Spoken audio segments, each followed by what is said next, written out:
சண்டை சச்சரவு இல்லாத நாளே இருக்காதுல்ல நம்ம வாழ்க்கையில். சின்ன சண்டை பெரிய சண்டைன்னு ஏதாச்சும் ஒரு சண்டை தினமும் நடந்துக்கிட்டே இருக்குல்ல. சண்டை வரும்போது நம்ம மனசுல ஒரு கோவம், ஒரு டென்ஷன் உருவாகும். இந்த சண்டையை எப்படி நிறுத்தணும் தெரியாம நிறைய பேர் கஷ்டப்படுவாங்க. சண்டை வரும்போது நம்ம மனசுல ஒரு சின்ன கேள்வி கேட்டா போதும். அது என்ன தெரியுமா? இந்த சண்டையை ஒரு நல்ல வார்த்தையில நிறுத்த முடியுமா? என்னது, ஒரு வார்த்தையில சண்டையை நிறுத்த முடியுமா அப்படின்னு நீங்க யோசிச்சீங்கன்னா முடியும்.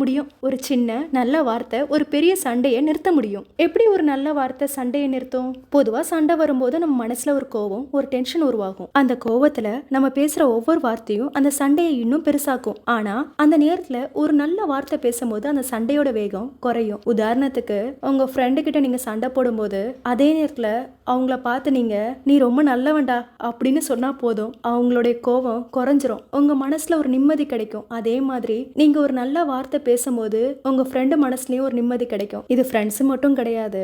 ஒரு புருஷன் பொண்டாட்டிக்குள்ள சண்டை நடக்கும் போது கூட அதுல ஒரு ஆள், ஏமா நீ பொறுமைசாலி தானே, உனக்கு தான் என்ன பத்தி தெரியுமே அப்படின்னு ஒரு கைண்டான ஒரு வேர்டு ஒன்றும் கிடையாது. ஹஸ்பண்டை பார்த்து உங்களுடைய புரிதல் ரொம்ப அதிகம் அப்படின்னு சொல்லி பாருங்க. இப்படி கைண்டான வார்த்தை, அவங்கள பத்தி இருக்கக்கூடிய ஒரு பிளஸ், இப்படி சொல்லும் போது அந்த சண்டையோட வீரியம் குறையும். ஒரு நல்ல வார்த்தை ஒரு மேஜிக் மாதிரி வேலை செய்யும். அது ஒருத்தரோட மனசை மாத்தும். அது ஒருத்தரோட மனசுல இருக்கிற கோபம், டென்ஷன், கவலைகளை குறைக்கும். அது ஒருத்தரோட மனசுல ஒரு சந்தோஷம், ஒரு நிம்மதியை உருவாக்கும். அதனால இனிமே சண்டை வரும்போது கோவப்படாம, டென்ஷன் ஆகாம ஒரு நல்ல வார்த்தை பேச முயற்சி பண்ணுங்க. உங்க வாழ்க்கையில ஒரு பெரிய மாற்றம் வரும். உங்க மனசுல ஒரு சந்தோஷம், ஒரு நிம்மதி கிடைக்கும்.